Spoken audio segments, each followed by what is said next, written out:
that's exactly what Tribe do. Yeah, I mean, the way to counter it, and it's always been the traditional way to do it, if you have a Saw and then a Celeste gets picked up against you, you go for the CP Saw. We saw it attempted earlier today in Europe, but it didn't work out. So maybe Rogue will try to do the same thing.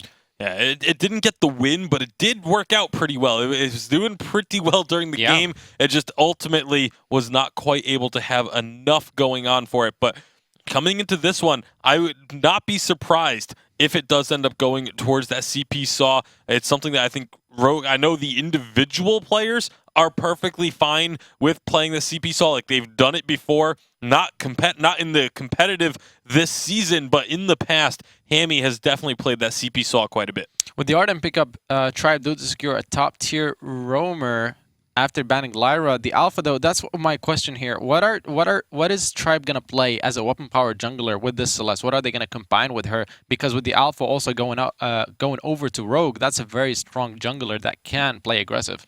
They could potentially look for something like a Krull here. Krull into Alpha can be fairly strong, or they could even run a double CP, which we've seen a couple of teams pulling out and finding success with as well. Yeah, they could run a double CP. What would be very interesting is a Glaive, something that we have not seen in ages, but combines very well with the Celeste and the Arden, and at the same time, T-Tigers does play it well. There's not much that T-Tigers doesn't play well, though. I think that's fair to say. He's an exceptional jungler. I'm curious to see how they will round this one out. Could even see something like a Rona jungle. Is that a possibility, or is that just a bit too far-fetched? It's a possibility, but it's not likely. Another possible situation, though, is putting the Celeste down into the jungle and then taking something in the lane that they think can go weapon power and do well against a Rogue. But it is going to be this Rona. So, again, you still don't know if it's going to be jungle or lane. Possibly could be a jungle Celeste or a jungle Rona.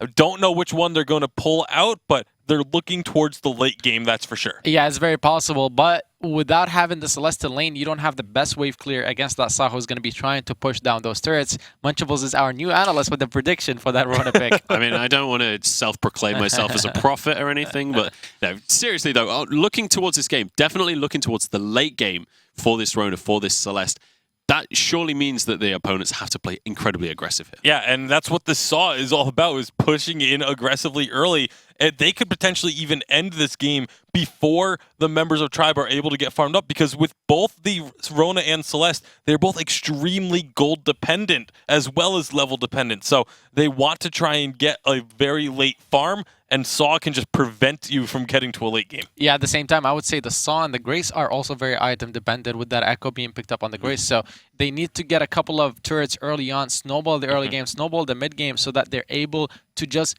constantly push against the Celeste, never allow her to get to her late game scaling items. All right, now if we do get to this late game stage with things like a Saw and an Alpha, is that still a composition that can fight against these super late game picks like a Celeste? It's going to struggle. It's definitely going to struggle a bit, because you're going to have that so much damage coming out from the Celeste. If Saw can't get in range, then all of a sudden the Celeste just... We've seen it be the hard counter. There's a reason why the Celeste has been banned by Rogue when they want to try and get this Saw pick. So it's definitely going to be a struggle. But if you get a large enough early lead, then you don't have to worry about it. Now, I do have a little bit of a news update for you guys. The overlay was actually the wrong way around during this draft. So this is all switched. Instead of Rogue having the Saw composition, that's going to be going over to Tribe. So it's Dienzio with the Saw in his hands. And T-Tigers with the Alpha. Yeah, of course. I mean, Alpha on T-Tigers... Suddenly what? I was just going to say, it suddenly makes a lot more sense that the Churnwalker ban came out by the side of Tribe and not Rogue banning it. I agree. I mean, at the same time, the Alpha going over to T-Tigers, that, in my opinion, is a huge risk. And at the same time, now that it's Rogue with the Celeste and the Rona, I'm more expecting the Celeste to go to the jungle, just because if it is Pond the original, it's a hero that he's played in the past very well. Yeah, absolutely. And also, we've got the likes of Hammy on this Rona. We've seen earlier today how great Hammy can be on this Rona. We'll see whether he can replicate that success against Tribe. This is going to be an incredibly important game for both of these teams. There is a lot on the line when it comes to the points, but Tribe looked amazing earlier today.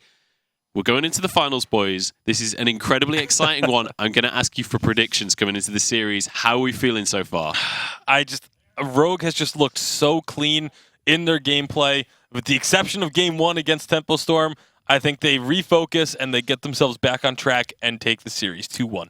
I do agree. At the same time, T-Tigers on Alpha is something that you can't count out. So I'm going to predict Rogue, but Tribe have a serious chance to win this game, especially if they get early game and mid-game leads. But Rogue, if they make it to the late game with the range advantage for Celeste, it should be in their favor. All right, well, it's time to jump on into this game. The analyst is saying this is going to be an exceptionally close game coming on in. Hashtag Vainglory8. Let us know who you are supporting. Are you a Rogue fan? Are you a Tribe fan? We want to know. But it's time to pass it back over to Humanist and Dowsey and kick off our finals. Well, that's right. We're into the finals, but if it was any help from our analyst desk, I barely even know who's playing the game. We're over here trying to be professional casters / chat moderators. And Dowsey, it looks like we're going to have the Saw going the way of Tribe. Yes, it is going to be DNZO with that Saw, which means that it's Hammy playing Celeste. We got debated by the draft a little bit. I think this is going to be a very fun series. Both these teams in the Vainglory8 have played Saw continuously and have had it banned against them multiple times. So maybe we're just going to see the matchup of who is the best Saw NA. Is it DNZO? Is it Hammy? Find out tonight on Vainglory8 hashtag with Munchables, your desk host. We should record one of those sometime and we can put it out on social media. That was pretty clean, Dowsey. Maybe you have another future. You can color cast, play-by-play cast. You can do it all. Zio spun up in the lane. He's going to start to apply pressure right off the bat here.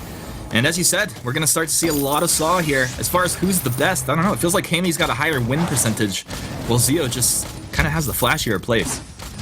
Let us not forget, at Tribe have Mega Sub Celsia that they could pull out at any time if they need to actually answer the question who's best Saw NA. True. I think Celsia would argue it's him. But at the moment, we've got two compositions that are very fun. Sibs on that Rona in the jungle try and match the damage of T-Tigers. Yesterday, when we saw Rogue lose with Saw against Hammers, it was this Celeste that's starting all overplayed, and with an Arden to help on out, that was the impactful measure. Sibs, though, in trouble. Sibs tries to get them rooted up. Jukes out, but T-Tigers hits him with a Prime Directive. Holy Nova right on the mark. Sibs gonna pop that healing flask and try to get himself out of here. The Vanguard slingshots him just out of range, I think. Or are they gonna catch him? Oh, they got the Prime Directive. They got the gap closers. They got the first blood. Yeah, and I love this composition from Tribe. When we thought that this was Rogue playing, and I was like, oh, they've learned from their mistakes. Instead of taking a Lyra, they take a Grace, so that they can dive onto the Celeste and onto the backline a little bit more easily. Well, it is actually just Tribe showing that they've got a different style of play here. And I think the Grace paired with the Alpha, far more synergistic. Also, DNZO, he ain't going to go no Serpent's Mask, at least I hope he doesn't, because he loves his crit. And yesterday we saw that crit was so impactful, well, the lack of it therefore, so impactful in not being able to kill the Celeste. So I think we'll see DNZO show us why crit into Celeste is pretty fun. Yeah, I mean, we've seen a couple different builds. Of course, you know, a professional Vainglory player is going to build, you know, item dependent based off the game he's in, but it looked like the build coming out of Zio and that crit build was just a little bit more powerful overall. So, in the lane, we do see a massive priority on minion candy to push. Yeah, on both sides, actually, minion candy's coming out there. Very Zio cheap. Dropping low, Sibs making the rotation up towards the lane here. This is T-Tigers taking the backs away from Rogue. I think they actually know what's going on there. Sibs was trying to avoid getting in a one-on-one with Tiggs, but they spot him out. He's going to have to go into the fray over the wall, and Sibs a full rotation pretty much without taking any camps except for his front. That's pretty impactful. Not what you want when you're on this Rona. Great defensive play as well from the side of Tribe. Both Max Green and DNZO walked over to the jungle, and that's what forced Sibs to alternately decide not to go for that invade. Oh my goodness. Oh my goodness, indeed. You know, oh, look at the Supernova right back the other way. Hammy answers right back on to Zio. Now, Zio does not have healing flasks if they engage. He could potentially go down here. You're going to have to respect the damage coming out. But oh, preemptive Holy Nova, what the heck was that? Oh my goodness, Max Green. Heliogenesis is coming right back the other way. Zio dropping very low, but just standing his ground. Very bold plays. Tiggs moves in. Core charge there. He's got damage coming out. Evil happy to stand his ground early on here. Just trade with some blood for blood. And these teams just back and forth throwing blows, Dowsey. I love Max Green. He is complete opposite of personality in-game to real life. Such a shy dude, likes to keep to himself. always see him at events with his headphones on, and you're always thinking what's going on in his mind. But when you get into game, you see it. He is a bloodthirsty warrior, able to just go par on captain to carries. I gave him a nickname of the carry killer because so often we see him on this captain role taking down carries in 1v1s. It's insane. Yesterday got a double kill with the Grace to help Tribe win the game. It was pretty insane. And you can see that his mechanical skill, his game awareness is pretty top-notch. His holding over is going to be super impactful as well. Keep Sibs off this Saw as well as the Arden as well. If Max Green cancels a gauntlet with a holding over, then I think I'm just going to lose it. I'm pretty sure he's going to. You couldn't predict the core collapse. I guess we should have brought the Prophet Munchables in for that one. Tribe shoving this lane down. Turret's lost its barrier, and this is going to be Tribe going to town here onto this turret.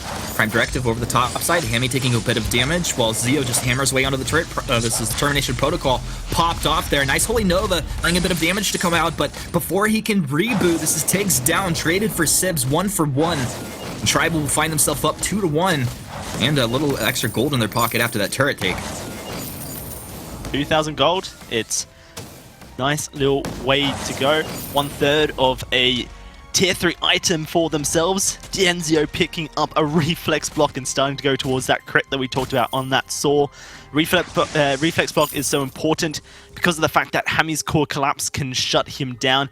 It will stun him in place and force him to drop those stacks on the Saw that he spins up with, giving him that massive attack speed ability. So needs that reflex block so that he can avoid it. Hammy's core collapse have been pretty good so far.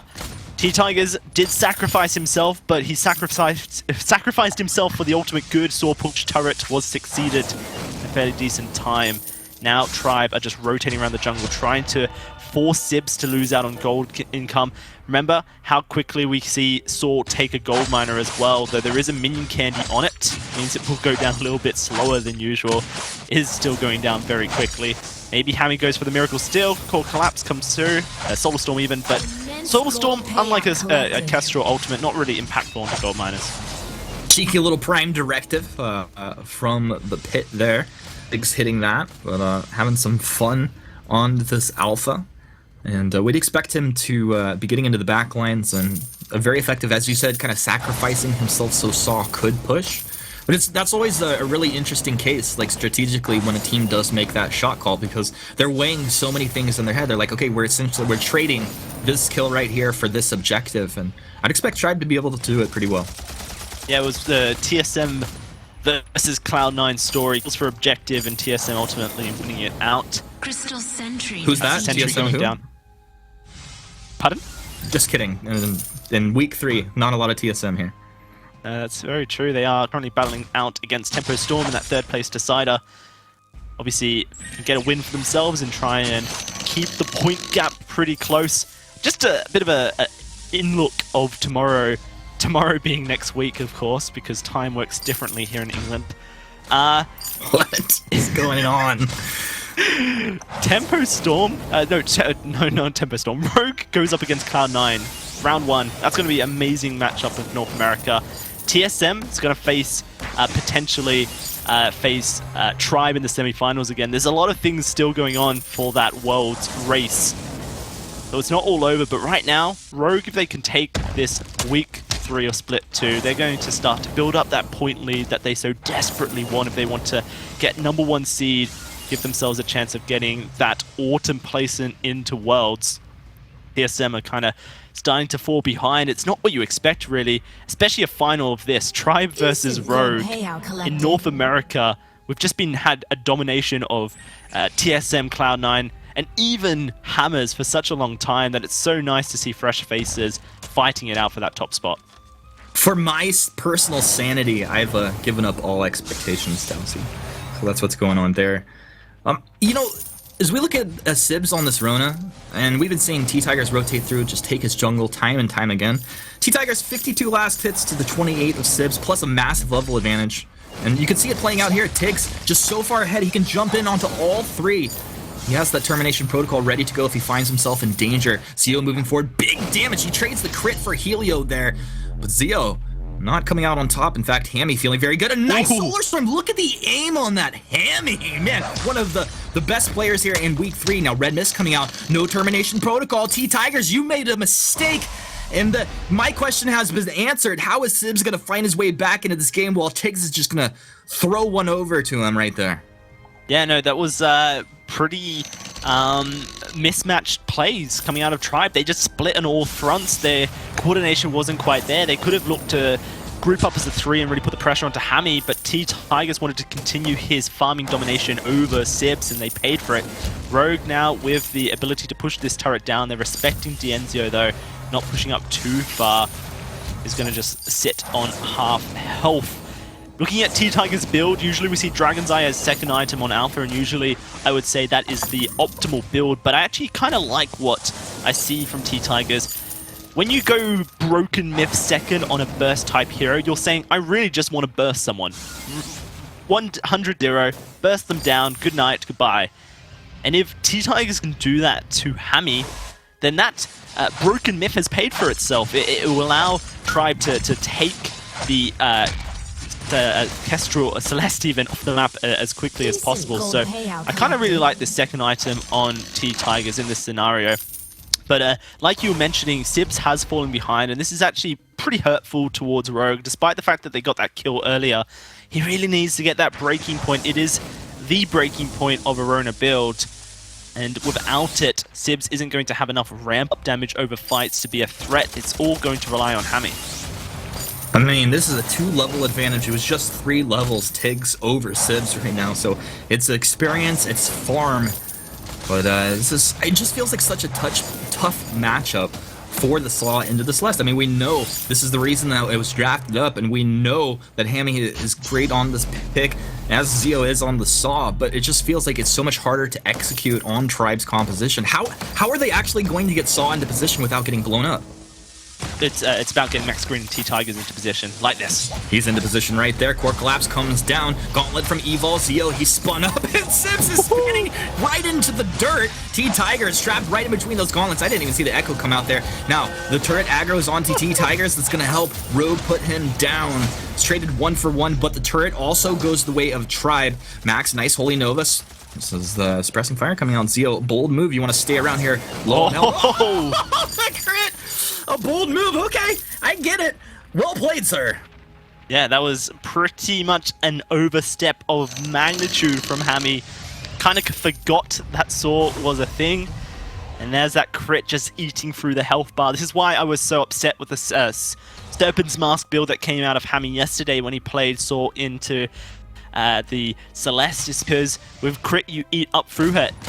Celeste is going to build 4 damage items, and then she's going to build defense, and that defense is always going to be an Aegis. She needs the shielding against an Alpha, and she needs the ability to block up any CC that comes her way. It's very unlikely that it's armor coming out of Hammy, which means that the crit is going to be so impactful against the Celeste, going to provide so much value and worth. Right now, Tribe have a massive gold lead. They've continuously pressured objectives, traded lives, and I like the way they just kind of used T-Tigers as a turret tanking machine whilst he was rebooting to finish that turret off. Dienzio kind of just figured, you know what, it's all about objectives and Saw push turret. They've got S6, or about 5,500 gold lead at this 13-minute mark. Hammy needs to get a clockwork on a line. That is what makes a Celeste so powerful. In fact, I would have said he should have prioritized it over Broken Myth. Even as a second item, Dragon's Eye, Clockwork, Broken Myth, Eve would have been a fairly decent build path just because it provides so much power. Maybe a fight going out here. Tribe, they take this Crystal Sentry. Max Green moves in with a Benediction, Holy Nova onto Sibs, but Core Collapse lands on the 2 to peel Tribe off. They're going to go ahead and move themselves back. Zio using that roadie run. This is a tough place to be in. It almost feels like, you know, in that last engagement up near the turret there as Tribe were pushing, Sibs did jump in trying to get onto Zio, but he just got destroyed immediately.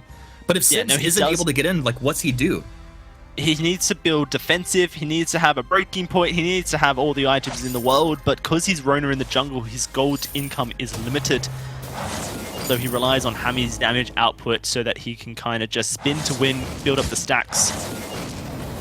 They're not even going to get this turret here, it seems. Well, it looks like they want to, but a little bit of poke here. Now, I see how Zio eats a little bit of that supernova damage. He must have picked up some defense. Yes, he did. He picked up that Aegis there. You could see that that was significantly less damage coming out of the Celeste onto the Saw as far as this trade and damage. Rogue march forward. This is Hemi. You know, we talk about the Celeste so good at taking objectives as well. That turret getting melted down from range. Rogue don't have to really put themselves in too much danger. The T-Tigers, unless he catches you with the Prime Directive from downtown, he'll block off the first gauntlet there. Evol did echo that one. He has another ultimate ready to go. If Tribe move forward. Now Zio starting to drop low, but we have Divine Intervention plus the Fountain out of Max Green. That's a big deal. Max also has that Echo now, so that's double Divine Intervention. That's another great way that Saw can stand his ground. Yeah, and we talked about, well, we didn't talk about, we just saw how impactful Divine Intervention is onto a key target when there is no Poison Shiv.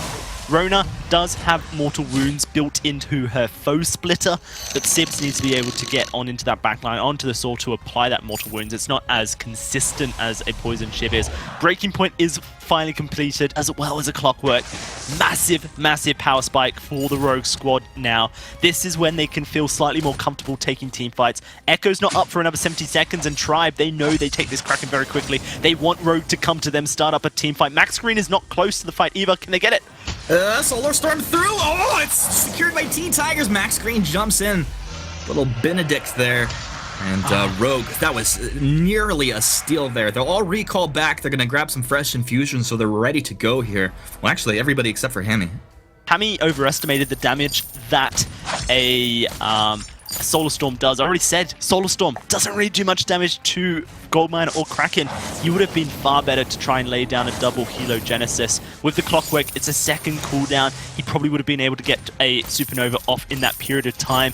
It would have done far more damage to the objective. Hindsight 2020, here comes the Kraken. It's such a dangerous position for Tribe to fight here. Hami still in a very good position to lay down some damage, take a team fight here with Clockwork now intact.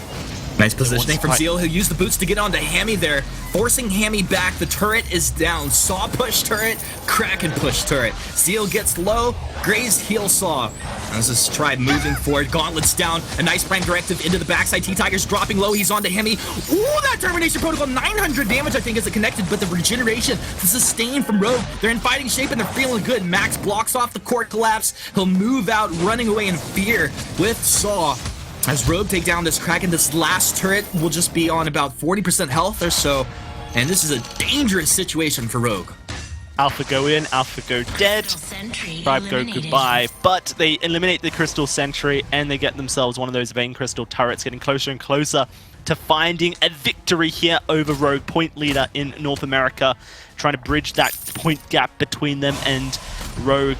If they win this series 2-0 and then get a little bit of help from Cloud9, take out potentially TSM next week, then Tribe may have just hit all the conditions necessary to be able to find themselves a ticket to Singapore. Currently, they are doing a fairly decent job, but it all starts here. Rogue need to find a team fight, and they need to find objectives. This turret still stands. I think it goes down now. It does.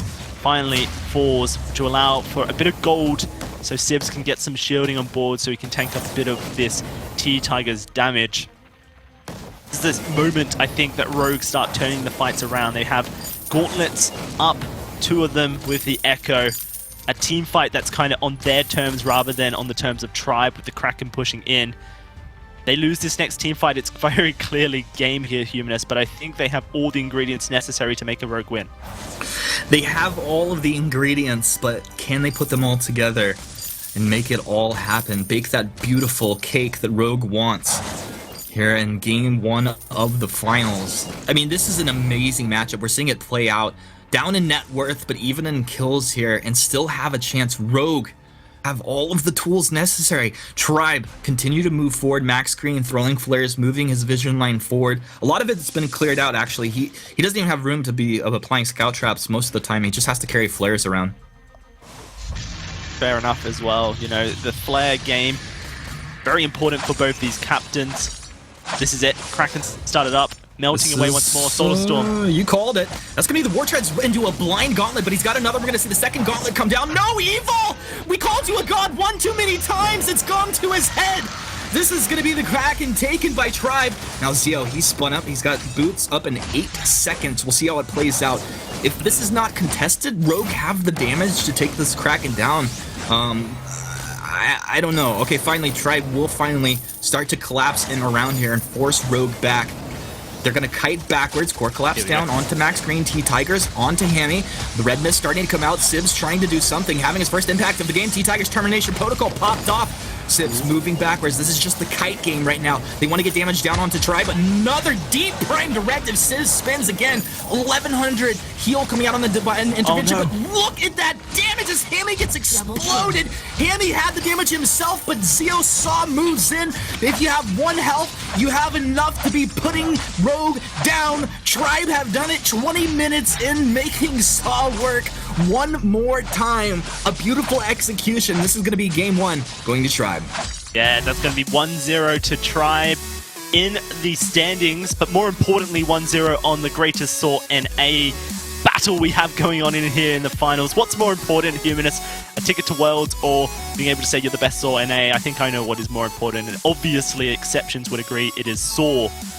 Brilliant play, brilliant coordination, and T-Tigers winning the jungle very heavily over Sibs was what enabled them to snowball a lead and continue to dominate in this gameplay. I'm excited to see if Rogue get a chance to show us their Saw in Game 2, Humanist. I think that's what everyone wants to see as well. Oh, I want to see it. I want to see it answered right back. Battle of the Saws in a Let's Go. To break this one down, let us know why the Rona fell flat and how Tribe did what they did. Our Munchables, our delicious Munchables, and our analysts. Thank you very much, Humanist. I don't even know what to respond to that throw, but let's get on into this one. We said that D'Enzio was the player to watch coming on in here. He got his sword and he went 5-0-0 with it. An incredible performance. And Tribe 1-0 up in our final. This is the best performance we've seen out of Tribe this entire season. Yeah, they have looked unreal this week, being able to pull out these picks. I mean, the Saw coming through all of a sudden, now becoming a top priority for the 2 teams in the finals of a week of Vainglory 8. I would not have been expecting to say that sentence at the beginning of this season. No. Even at the beginning of this split, I wouldn't have expected to say this. So, absolutely incredible stuff coming out. But for Tribe now, they are 1 game away from going into the final week with a very real chance of taking home first place for the season. All right, well, let's get on into our replays for this one.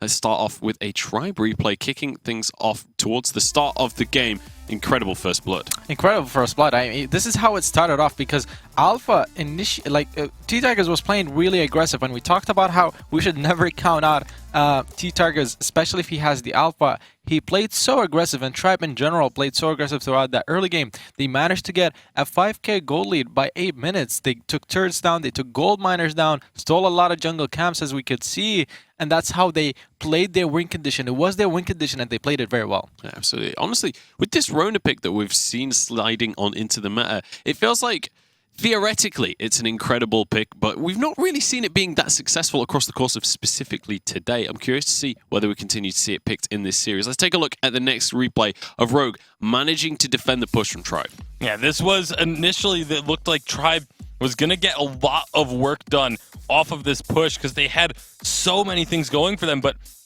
Rogue able to find it within themselves to defend just a little bit longer than what I think Tribe was really ready for, especially because T-Tigers, he's down taking the Treant and not really with the team before. They've already used one of those divine interventions. Then he goes diving on in a little bit too deep perhaps because D'Enzio, he's still stuck way behind the fight because of the gauntlet. So excellent job by Rogue positioning themselves and taking advantage of the situation in order to stall out for a little bit longer. Yeah, Saw getting stunned by the gauntlet was actually the biggest thing that happened there because Alpha playing that aggressively going on Celeste worked out really well for Tribe, and the reason why it did is because when she goes onto the Celeste is forced to kite her away, and that means Saw is going to be dealing damage to Rona and Arden on the front line freely. So it actually works really well, and we saw that happen in other team fights, but this time Saw got stunned by the gauntlet. Yeah, absolutely. Let's take a look at our final replay of this one. This is Tribe pushing for the win in this game, and a beautiful gauntlet to start things off. Yeah, beautiful gauntlets to start things off, but then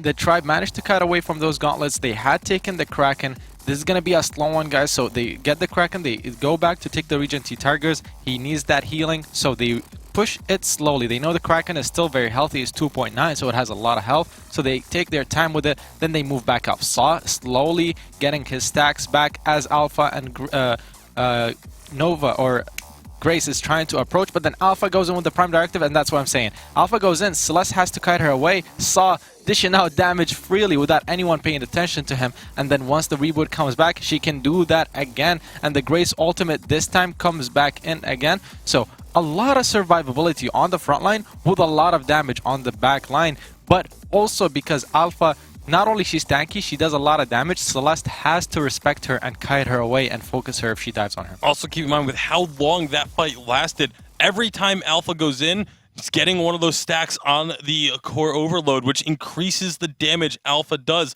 And it takes a little while for those stacks to actually wear off. So every single time he went in was a little bit more damage being done. And eventually you run out of options to be able to kite away from. And that's what we saw at the end there. They eventually just... the damage was too much when the dive happened from T-Tigers that it was able to blow up the Celeste and ended up resulting in the game victory. Yeah, absolutely. And I want to talk a little bit about this Celeste pick, because this is something that we expected to be kind of the counter to Saw, but it definitely in this game didn't feel like it had enough of an effect. It didn't feel like you could really land that damage onto the backline. There was even a scenario in that game where they were trying to finish off.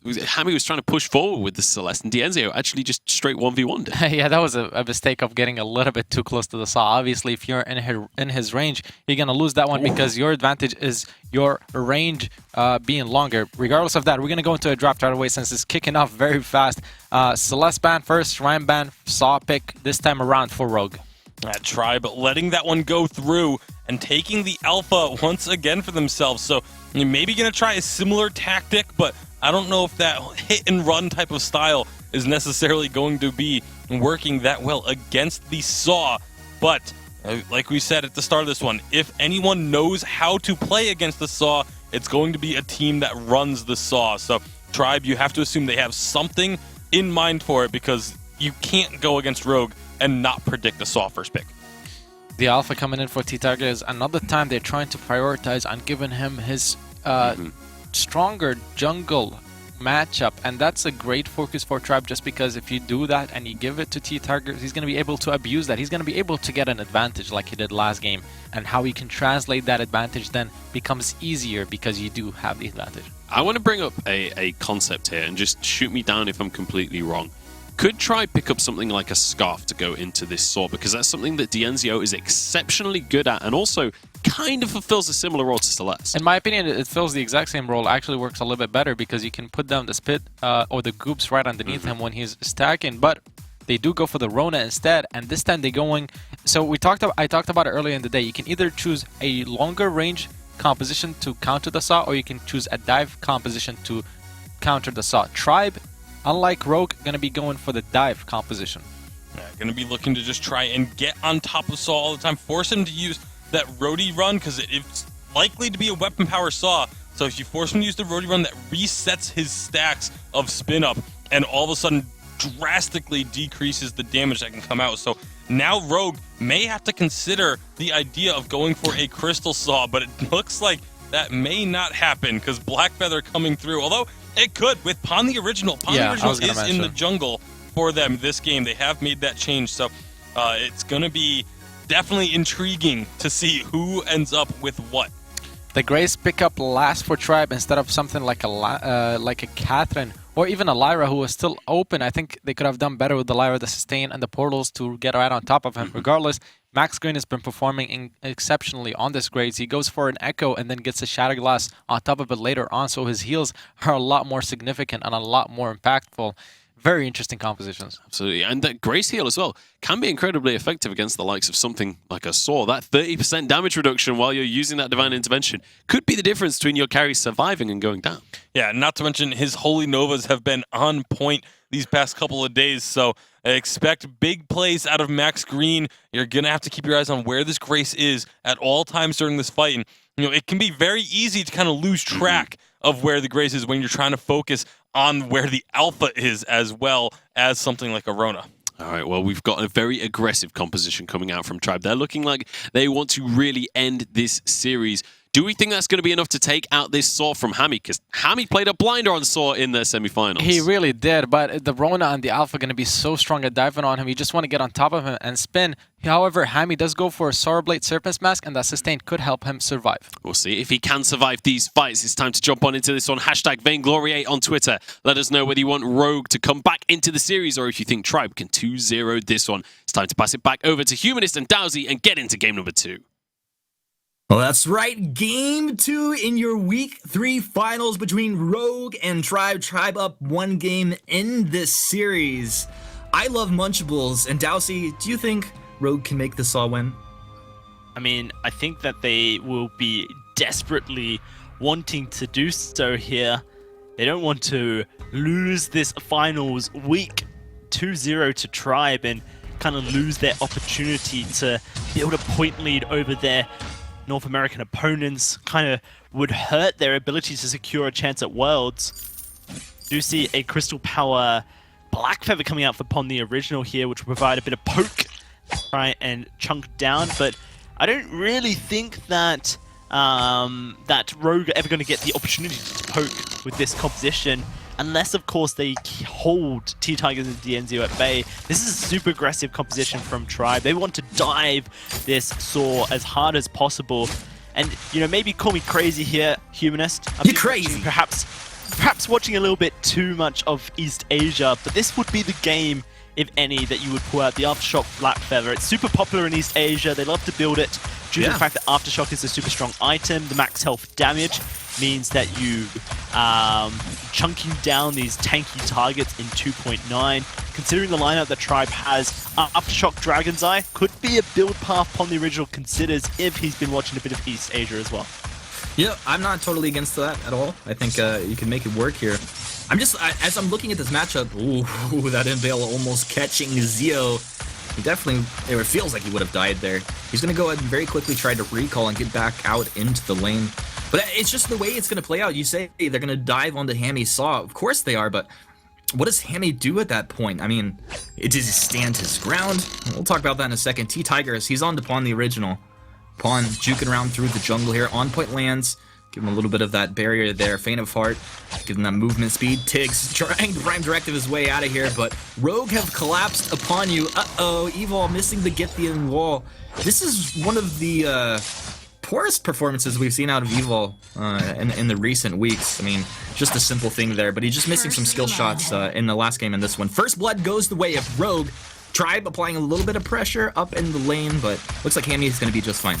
You say he missed the Githian wall. Now, Evo's a captain. He's had to play captain in solo queue as well. And with that Githian wall, he secured himself a front treant. So I actually think he probably hit that Githian wall and just accidentally stole a camp away from Pon the Original, which is something that my captains tend to do in solo queue as well. But it's not too detrimental at this point. And like you mentioned, what does Hammy do in these team fights when Tribe dives on him? He trusts very heavily in Evo's ability, and we've seen him just perform so heavily on this Lance. It's his best hero by far. Once he gets the Echo online, then diving against Hammy is a risky task because Evo's Githian walls have been just spectacular. Hammy, very likely to go with Serpent's Mask build for the sustain. Hammy, baiting backwards, healing flask. Yeah, you had to imagine that was a bait. A two-man impale and a suppressing fire over the top side. Pon will take the kill. Nice bait by Rogue there. Very nice stuff as well. Pon the Original has 3 crystal bits in his inventory. He's not going to be going down an Aftershock first item build, but may prioritize a Dragon's Eye. Dragon's Eye is an item on Black Feather that I really dislike unless you're going up against melees and you want to be frontlining. And I think this is one of those exceptions. You know, Raki Zoro kind of mentioned it earlier on today about the Dragon's Eye, that the synergy with Crystal Black Feather isn't as impactful due to the fact that he's on point, is a 3-second cooldown, and Dragon's Eye requires that you're in active, you're active in a team fight and applying damage, and if you're not for 2.5 seconds, and you lose your stacks. So This is one of those games where I think you can go Dragon's Eye and be impactful. I think if he was to have synergized it with the Aftershock, even as a second item, and just get it into the build, then he can even be more impactful. Very likely he still goes the standard Shatterglass, Broken Myth, Clockwork, just so he can poke from range. But Pon the Original has to be a big burster in this game. A little bit difficult against an Alpha and a Rona, but it's something that he has to continue doing if he wants to be a threat to kind of keep Hammy safe in these team fights. Yeah, I think it could lend to a kind of an awkward team fight if he does go that Dragon's Eye route, but there's a lot of gold actually in the pockets of Evil and Pon over here. We're 4 minutes in, they're going to be able to drop down into the jungle shop. It's going to be Fountain picked up for Evil here, and Pon just stacking up that CP. Yeah, let's see what Evo builds second, if he goes straight for that Echo as his second tier 3 item or goes for something perhaps a little bit different. I don't see a Crucible being as impactful unless he feels he needs to block Holy Novas. So if it's not Crucible, what is it? Maybe it is just Echo. Tribe jump onto Hammy. Hammy just roadie runs, repositions himself there. Tiggs not quite catching with the Prime Directive in. I don't think he would have been able to find a kill anyway. You know, it does feel like sometimes if Lance doesn't get the stun against the wall and he just get the walls in the back, you know, this Alpha is one of the stickiest heroes in the game, and he just jumps right back in. It's either a core charge or Prime Directive, and so while you can knock him back, he's just going to be right back into the fray. Yeah, and this is why Rogue needs to pick fights in terrain that favor them. Hammy needs to stick closer to a wall than in the middle of the map. I think that's one thing Hammy could do a little bit better, is just push himself a little bit over to the side of the lane just to give Evo a better chance to find that Gideon wall. We do see Pon has gone for the more standard Black Feather build here. It is going to be a Shadow Glass, so he can try and poke out the side of Tribe. This is the other way you play Black Feather into triple melee. Uh-oh, Zio about to hit level 6. They just square up on Hammy. Hammy stands his ground. He is able to heal for a little bit, but not enough as he goes down. This is Tribe getting themselves on the board there. And a nice little clean combo coming out. Max standing his ground against Evil. Bold moves here, Max. Max, the healing flask, he's baiting them in. Zio's locked onto Evil. I think we have our junglers playing games down in the jungles as well. Redness comes out. Looks like Evil's going to be okay. Tiggs chasing on Pon. Prime Directive not going to land there, but Tribe as 3 rotate down as the unit. This feels like a Crystal Sentry take to me. They're going to be able to get this mid camp, and I was wrong, you know, and I'll admit it. Happens more often than I would like. Tiggs, Prime Directive over the wall trying to reposition. Nice impale from Evol, suppressing fire down. Hammy's going to be able to be spun up here, but talking about spinning, Zio spinning all over Hammy. He's right in here. Hammy doesn't have a roadie run, doesn't have boots. He's chopped down. A nice Holy Nova out of Max here, trying to break things up right in the mix in the middle of Rogue. Crystal Sentry, of course, working for Rogue, doing a good job, but look at the sustain out of Zio. This is exactly what he wants, and actually he's going to try and take the back treant as well, Douse, to get a little bit of healing out of that. Uh-oh, that was stolen by Pon. Stolen, it was his to begin with. Prime Directive in. Oh, Tiggs able to find the kill on the Evil. On point doesn't connect. Hammy's gonna move forward, suppressing fires on Zio. Zio dropping solo, but look at the lifesteal. The lifesteal as he gets these camps, he's able to stay alive. They turn it around. Pon dropping low. Rose offensive as he backs it up, trying to kite. Hammy's fully spun up. He just stands his ground, attacking Team Tigers in. This is gonna be Tiggs going down now. Rogue want to chase forward. You know they want to get some of these kills. But I think it'd be a bold move if they ran in there and they weren't spun up. Hammy's going to pull off of it. Yeah, no, that was a little bit of an unfortunate start to the fight. Rogue thought that they could go and just kind of face tank the damage that came out of Tribe. They kind of underestimate Dienzio Max Green's diving potential. Grace and Rona very strong. Hammy had used the suppressing fire, so he had to use the roading fire to escape. Max Green, he's going to be okay. Watch him just Holy Nova walk away. There's Holy nothing Rogue Nova can really do about it. And so, when you use suppressing fire at the beginning of the team fight, Humanist, if you then decide you need to disengage, you don't have a way to spin back up the saw. You have to make the very conscious decision if that is your... If suppressing fire is used, then saw is sticking in the team fight. You don't really have a disengage with that roadie run anymore. And so, it was just really unfortunate that Hammy did decide to try and escape, because there wasn't really any escape from the super dive comp that we have from Tribe. He's gone Serpent's Mask first, like I said, he probably would.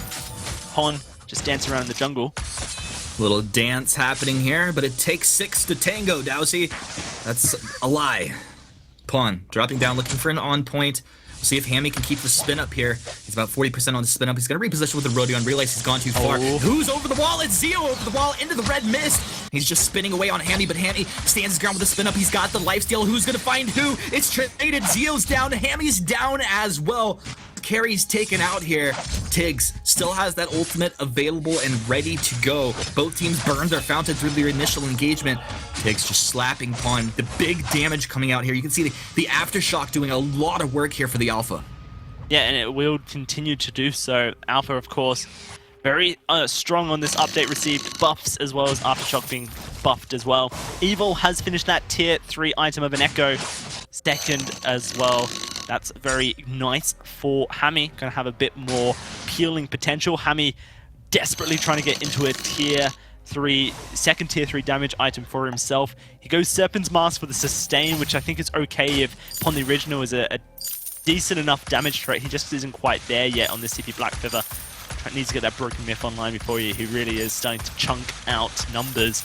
Also gone very heavily onto defense. Hammy loves to do that as well. He loves his defense on Saw, plays a very different Saw playstyle from Dienzio. Dienzio is all about the damage, Hammy's about survivability. We'll see how it's going to work out. This is the battle of the saws. Tiggs is in. This is Evil getting lit up. Well, if you can't get the saw, just take the lance. I almost find the kill there. Evil able to survive through it. In fact, he's holding his fountain still. It's Nerves of Steel. A nice preemptive combat roll, dodging out T-Tiger's Prime Directive in there. You can tell Tribe ready to jump in, ready to fight. They have so many gap-closing abilities that you've touched on through this game. There's just no way to run once you've been caught. They have to stand their ground. They've done a great job so far. This is a dangerous situation. Hammy's level 6 weapon infusion starting to time out here. He's got a lot of gold to spend as well. If he gets caught, it's not the most ideal situation. Zio starts to spin, but gets knocked back. It's a little bit easier for the Alpha to close the gap, though. He's in Prime Directive. Max Green looking for the Benediction. Applies the Dragon Blood contract. Missed Impale. Max Green stand his ground with the Holy Nova. Misses that. Throws the Fountain to keep his team in fighting shape. But you can tell that Zio and T-Tigers have had enough here. They're going to go ahead and back up and probably wait for that Fountain cooldown, I'd imagine. Yeah, and Fountain less of a cooldown on this update as well, which means it's not so punishable by the side of Rogue, but they should start up this gold mine and look to try and get themselves at least a gold advantage out of it. Breaking point purchase second by Hammy. He's going to be spinning up and stacking up at the same time. Doesn't do it as quickly as Arona. Another fight might just break out. Oh my goodness, look at the AoE damage coming out here as Tribe just delete Evil. Huge burst damage. Now, who's going to take the gold mine? We'll see. Prime Directive then. Hammy getting lit up. Zio spinning with the red mist. He's in here. You can tell Zio really wants to play games, but 16 breaking point stacks for Hammy. Trying to stutter step. Zio starting to spin. Hammy stands his ground, gets the kill. But Tribe, are they going to get the gold miner? Yes, they will. A big decision for Zio to zone out there, but it secures the gold miner for his team.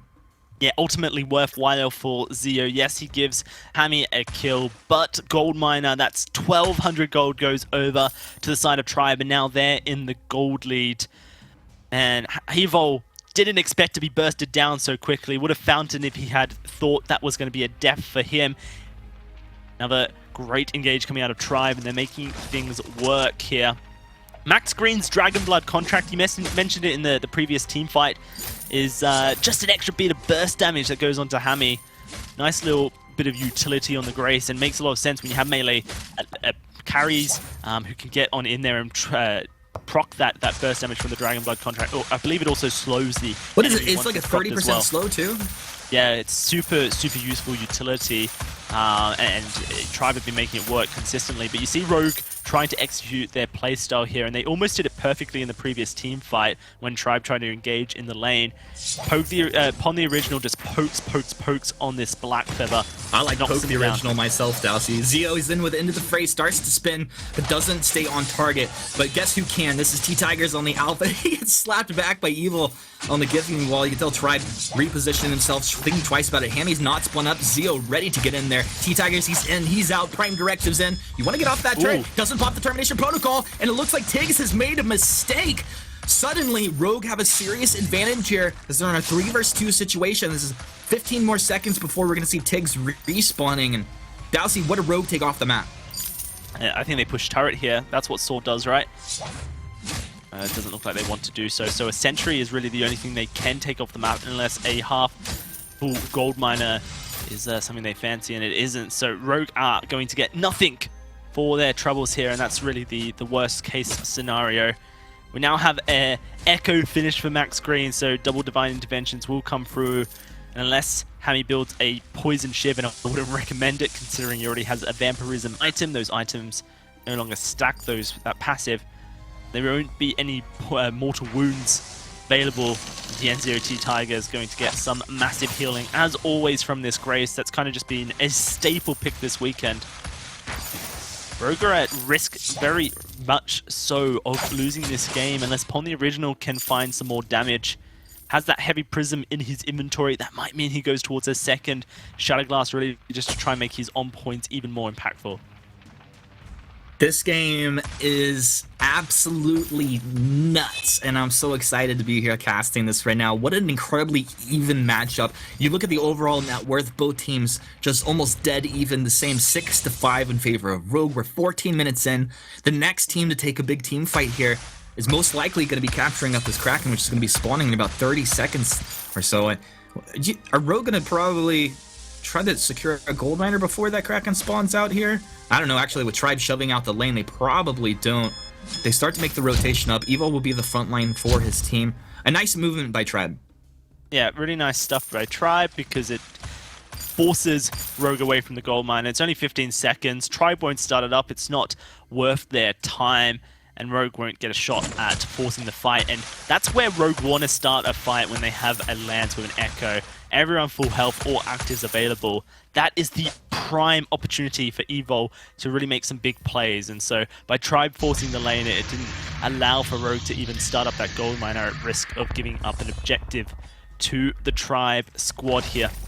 Kraken is now on the board. We look at the item builds and who will win a team fight. Things are very even between Hammy and Dienzio. Almost got, splitting image of a build together, going towards a Bonesaw third item to cut through the armor Evo has. It's a very peculiar saw build, basically playing it like a Black Feather or a Rona. And this is Tribe starting to close the gaps here. Evil getting lit up right off the bat. Huge burst damage to come out onto this Lance. I mean, if you burst the Lance down, that's just fine, as long as Hammy's not taking out someone on your team here. It's going to be, Hammy has to get those breakpoint stacks up. T-Tigers, prime directive in. Evil knocks him back with the Kithian wall. The whole team of Tribe goes in deep, but they missed their mark. A nice reposition there by Hammy, but his boots are going to be on cooldown. That's actually a very long cooldown here. Yeah, no, it is, and that's something that perhaps can be punished. We'll have to see. This second item Echo that Evil prioritizes is so cool when Evil makes the big plays here, Humanist. But what it does do is make him very squishy in the mid game, and mid game wins games in NA North Americans. Vainglory8. These teams just play around this mid game so well, and really like to execute around the 15-minute mark. That's when they decide who's going to win a game. And so if you're not tanky enough to take that impactful team fight, then that's a problem. Evo is just taking so much of the damage to the front line. Uh-oh, look who's found Hammy. It's Zio. Zio quickly just switches over to Evil as Hammy moves back with that Roni run. It's T-Tigers in the jungle playing games with Pawn. Pawn actually susceptible to being burst down. Tribe fighting on two fronts here.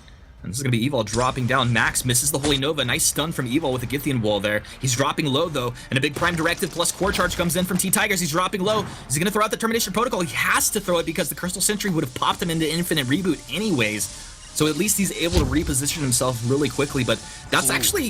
it feels like a big deal to not have the Alpha Ultimate here. Yeah, but it baits Rogue into a false sense of security. They think, well, they just used Rico Protocol. There's no way they go for Kraken. They do.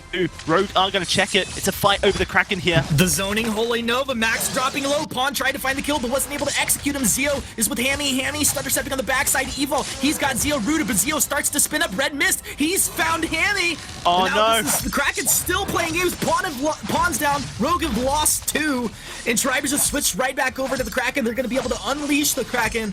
And if Evil's not careful, he might go down here as well. In fact, I highly doubt Evil gets out of this one. This is an ace for Tribe as they blow this game wide open. Wide open indeed, Humanist. Such bad shot calling coming out of Rogue. They were playing the game on two fronts. You cannot afford to do that against Tribe. You have to make one decision, and all three members have to be on board with it. Pon the original wanted to steal the Kraken, then he wanted to kill Max Green. All this time, Hammy losing his life to the Enzio, and that poor shot calling, poor team synergy has cost Rogue massively.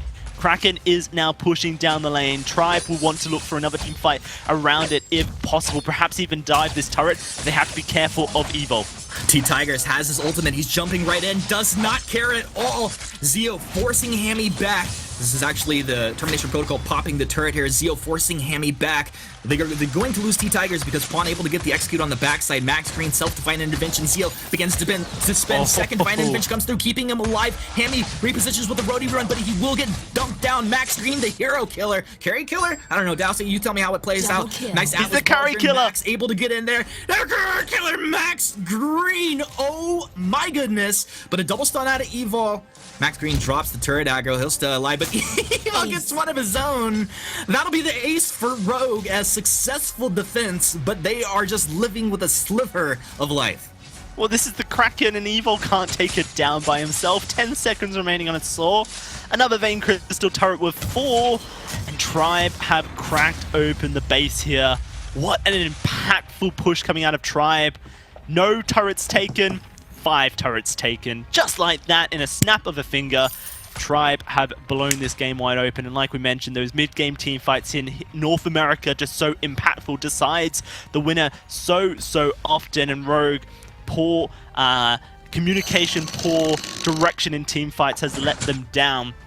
They are living on a thin edge now. Humanist almost ready to plummet to their demise. They're going to have to play these next team fights perfectly. Pon the original, by the way, prioritizing a Dragon's Eye, so he really does want to be that front line melee CP Black Feather threat, which is a bit of a mouthful and a bit of a weird one. And he is going to be able to clockwork as his 4th damage item, which means he's not going to be very tanky at that.